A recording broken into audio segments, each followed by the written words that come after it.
Another break here from David. This is the winner break format. He does that control break. Look at the one ball going straight to the track into that corner pocket. He didn't make it, but he made the 7 into the side bag. He's left him snookered there behind the orange ball. You know what he can do here? So he this can is do a push-out the shot. push-out, right.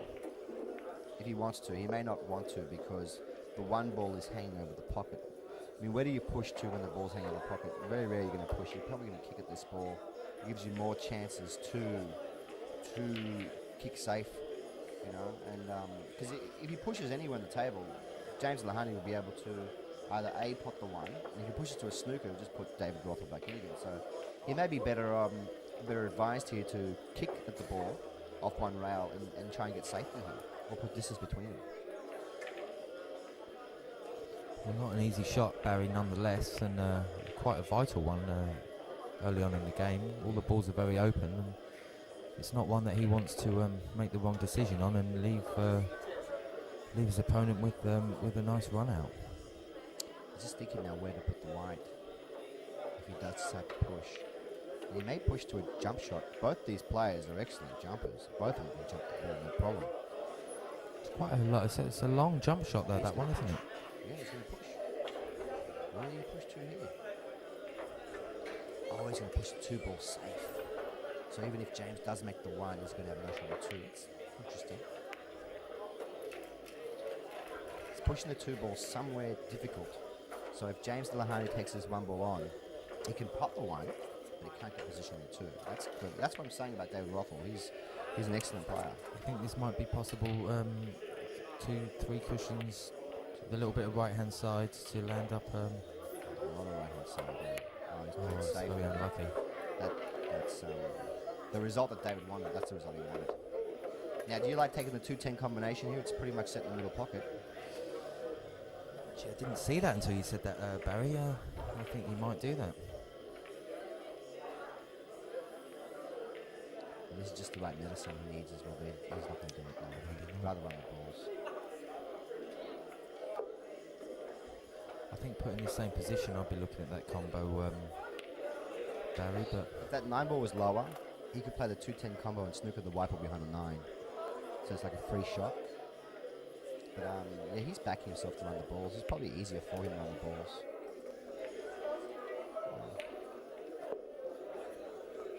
And the key is, I mean, look at where all the balls are sitting. They're not that difficult. You can get from 2 to 3 nicely. Rothall's awesome.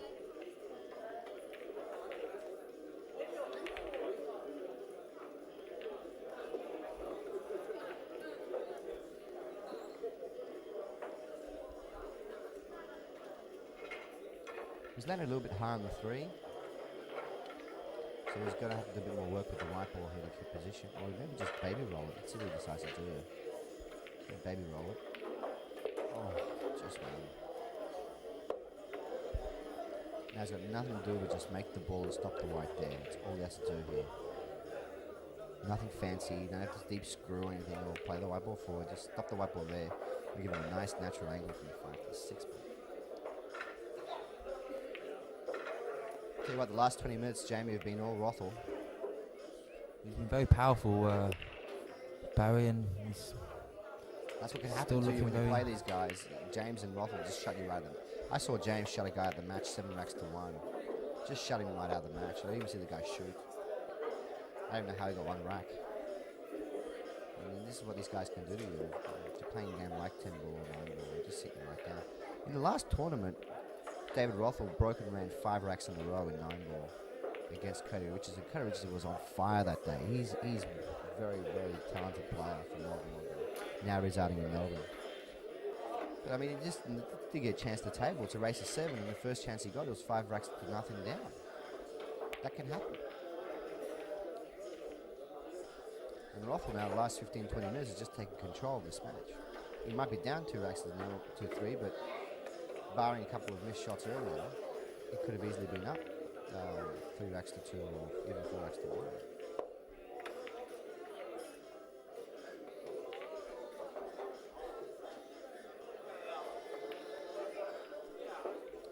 Nice little angle now to just bounce off that side rail. Put the 6 in the top corner. And then in the black.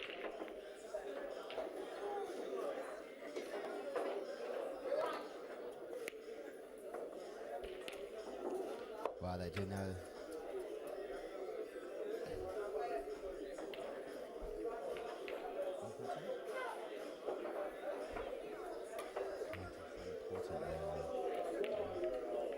Well, this is the key shot now. Got a thin angle now on the black ball. How to get to the 9. A lot of players like to screw back with a bit of right, 1, 2 rails for the 9. I like to go forward here with top left. Yeah, I think so, 1, Barry. 2, 3 rails. That's a good shot. And just so everyone knows at home, that shot that he just played was taught to me by Quinton Cress. He's my mentor, who's trained me and made me the beast that I am today. Beautiful shot. 3 run-outs in a row from Roth. The Roth on the cloth right now, ladies and gentlemen. Feel the Roth. Tied up 3 racks all in a race to 9. Puts his chalk on the wood, and the game will be good. Beautiful run out there.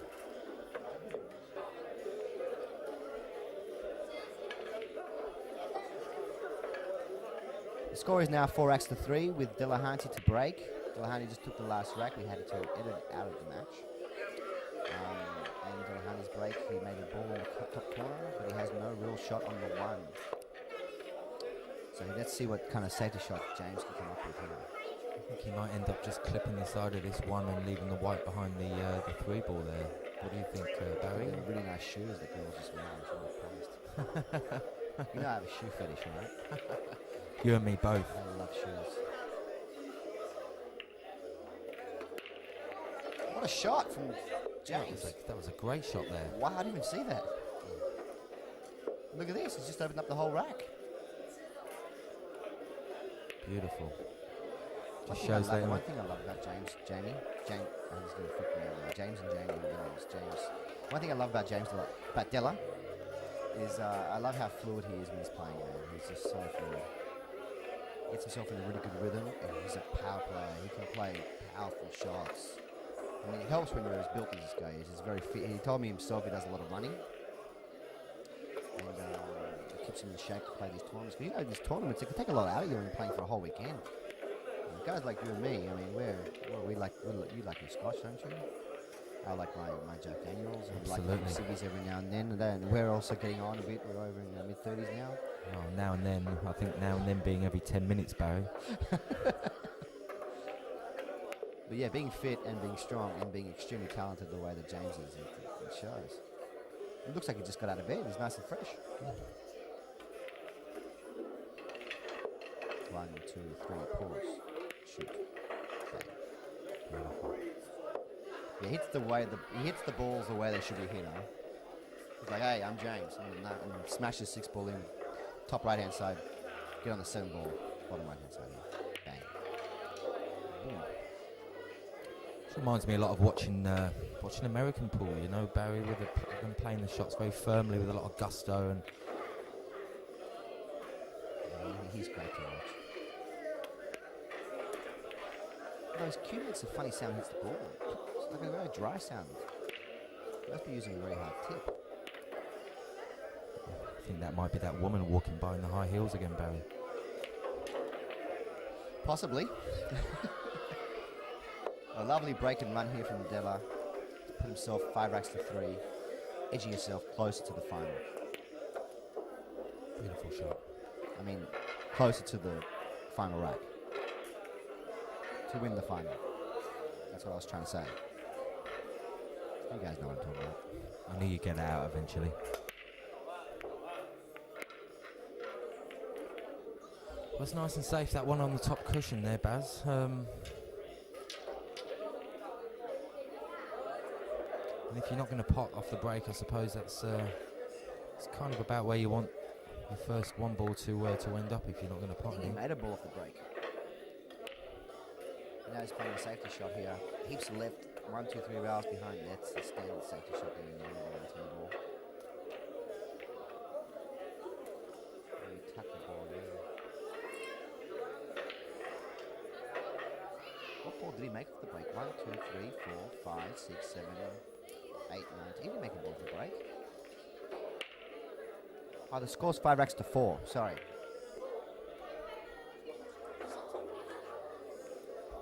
That was Rothall on the last rack.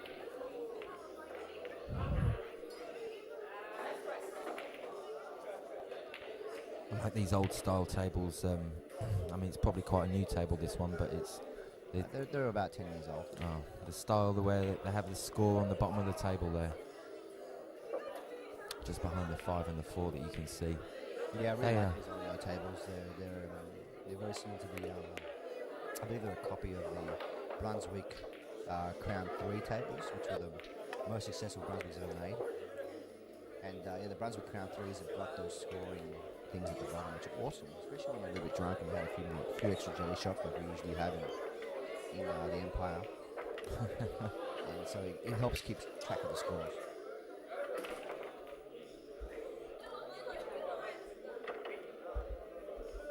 Lovely shot there. He's just tapped that one and left himself behind the orange ball there, which is the 4, isn't it, Barry? That's the 5, I mean. Sorry, the 5. Not easy to play across the table here, being the red and the green there. We're using Josh Cloth. Usually we use Simonis, but we're using Josh Cloth, which is a very quick cloth on this table. We're using TV Pro Cup with balls. That's why you have the little pink 4 ball. And you have a tanned 7 ball. And Rothall just played a real strategic shot there where he killed the 10 ball and made it safe. And he put it behind the 7 so you can't pot the 7. A lot of other players may put the 10 ball in front of the 7 that allows a combination. He deliberately put the 10 ball in front of the 7. And now he's giving the problem to James. Saying, okay James, I couldn't hit the 1. I'm going to make sure that your life is hard so you can't run out. And James is like, okay, I've got a ball in hand, let's see what I can do with this. I predict though, if that 4 ball does go past the 9, he will pot the 4 ball and open up the 10 and 7 and land on the 5. I think that's looking like quite a safe bet there, Barry. Yeah, he has to do it. See, knowing what to do is one thing, executing it under pressure is another thing, Jamie. He has to make sure he's on our side of the field. Just maybe step like over there. Okay.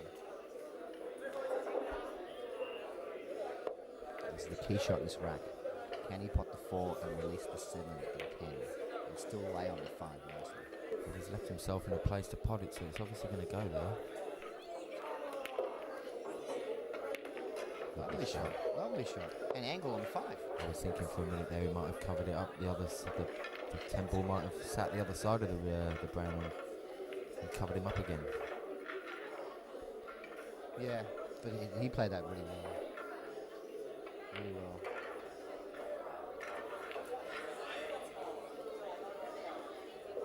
Screwing back here.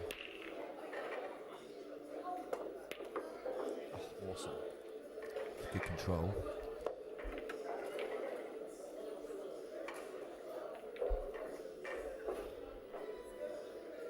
James Delahunty hasn't won anything for a while. I don't know if he's been playing much, but I haven't seen his name up there for a while. It'd be great to see him win the title again.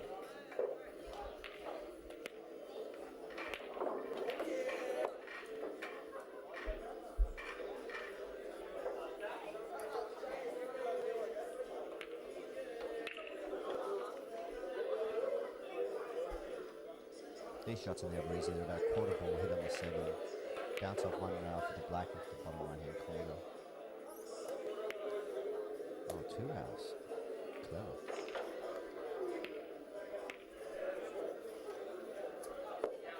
You notice that every single rack now has become a run out.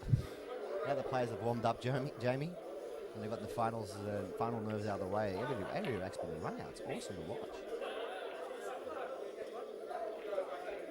We commentated on another game recently, Barry, that really took the players a lot longer to warm up, but these guys have got straight into it tonight. But they're quality players, man. James is actually extremely good at everything. Apparently he's a great snooker player as well. I actually haven't watched him play snooker, but I have heard he can play everything. He's an excellent 2-shot player, snooker player. Yeah. It's funny, when you're good at one thing, you're usually good at the other. Goes 6-4 ahead there.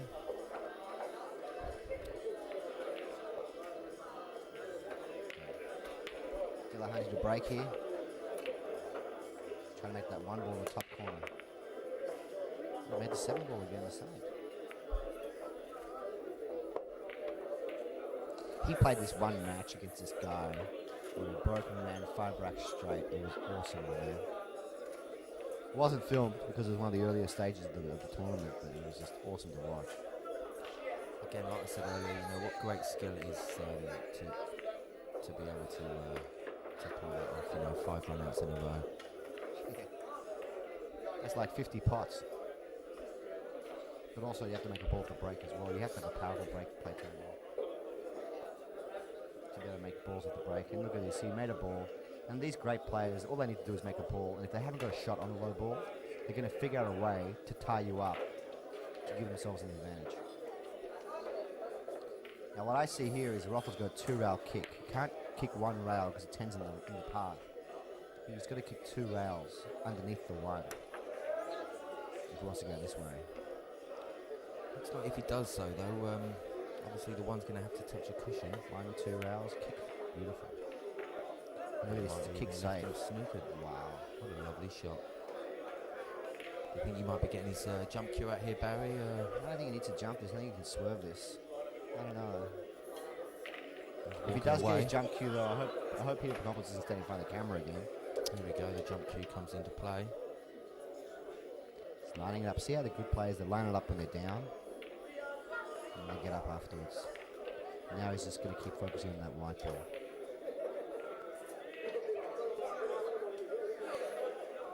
Wow. He's got the ball, but he's left it kind of... He's hit it, but yeah, he's left it on.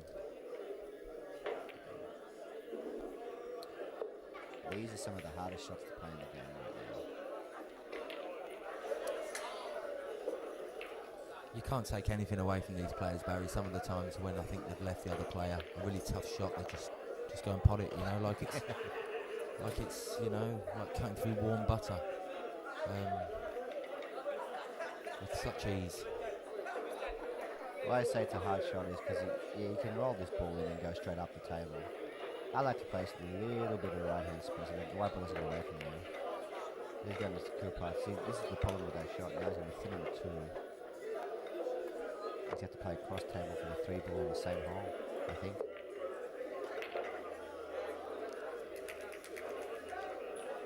Put the 2 ball in 1 rail and position himself through the same hole. Yeah, I think so. I think it's, with the white's naturally going to be going across the table, but also with a little bit of a forward motion, so I think he's going to be putting that red in the same hole.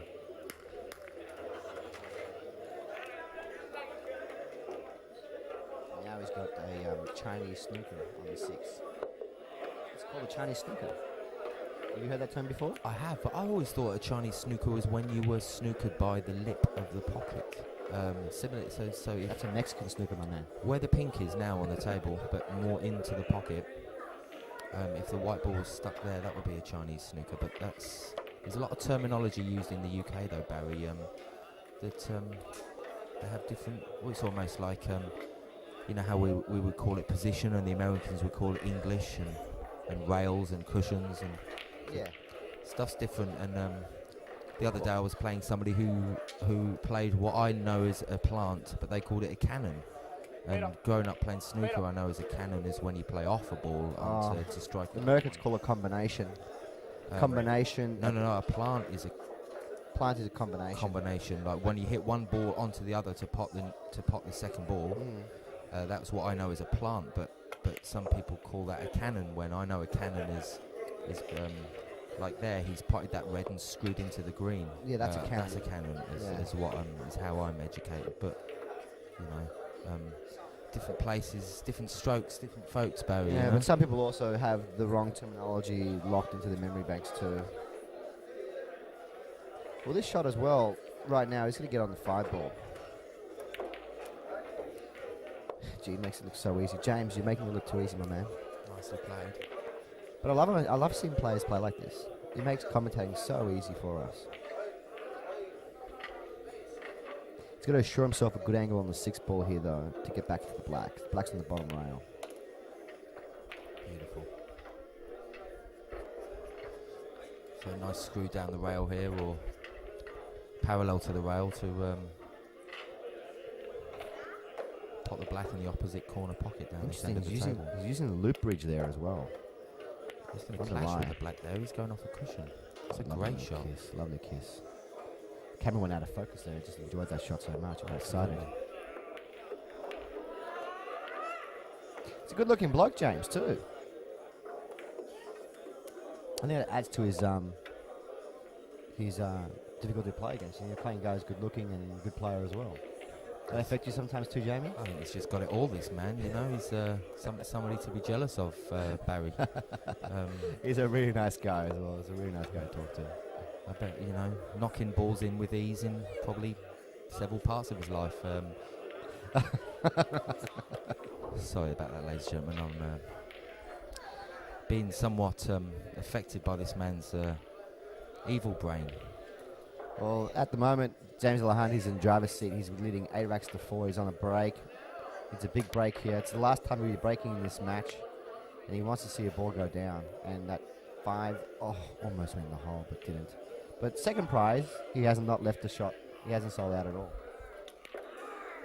I'd like to thank as well, take this opportunity to thank Alec Avinialis, who is one of the best players, in my opinion, one of the best players in the country we've ever had. He's also one of the nicest guys you'll ever meet as well. He's very hospitable to us every time we go down to the Empire in Adelaide. Takes good care of us, gives us discounts on drinks, lets us play pool all day long for $5. I mean, how many guys do you know, Jamie? They'll let you play pool all day long for $5. Well, it's funny you mentioned Kim there, because Kim runs Wembley and he's never done that for me. Never given us a discount, but still, it's a different thing. Alex is a great guy. He sponsors this event. He's also the president of the association in South Australia. Great guy. I'm not going to actually get to see him again, but maybe I'll see him again in the future one day in Vegas. I also like to thank Cue Ball TV for once again putting on this match for us to view at home. For doing all the filming, editing work. Great shot there from Rothall. Yeah, it really is a great site, Barry, to be able to sit at home in the comfort of your own armchair and log in and watch some of the best pool that's going on in the country, or the best pool that's going on in the country. Yeah, because all this stuff used to get missed. You know, all this stuff, all these matches would happen, all these tournaments would happen, no one would even know they're on. And it's just great to have Cue Ball TV doing that for us, and also for allowing us to commentate on these great matches. I mean, this is the way that David Reljic said something to me really nice a few months ago. He goes, Barry, you finally found a way to make the final every time you go to a tournament. I go, yeah. He goes, no, I'm not talking about you improving. He goes, you're a great commentator. You can always make a final by commentating.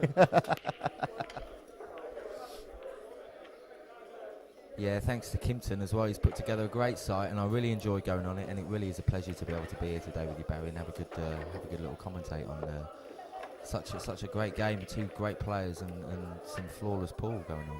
Some great pool, man. It's been run out after run out after run out from both these guys. They're both true champions, in my opinion. They're champions. You know, a true champion to me is not just someone who can play a good game of pool, but it's also someone who can conduct themselves in a true champion manner. And these guys, win or lose, they're graceful. They're humble winners and they're graceful losers, and that's the sign of a true champion. We're going to see these guys in more and more finals over the next few years. Also like to thank Dan Lynch as well from Melbourne, who's the creator of Cue Ball TV along with Kimpton Cress. Both these guys do a lot of work, and it'd be good to have, you know what I want to do? I want to do like an after party one day after these tournaments are over with Cue Ball TV and get them really drunk. That'd be awesome. Jamie's face just lit up like a light bulb there. Drunk, drinking, he loves that kind of stuff. Well, James Delahunty now is three balls away from taking down this match, and taking down the Australian 10-ball championships 2010. And he's making it look superbly easy. It really isn't. Imagine how fast his heartbeat's beating right now. Absolutely. Well, I mean, if he has a heartbeat, I don't know, it looks like a machine to me. Oh, mate, he probably controls it. It's probably absolutely no different than normal, you know. This has been, hold on to your hats, guys. He's been flawless. Well, this 10-ball now, take down this title. Can he knock it in?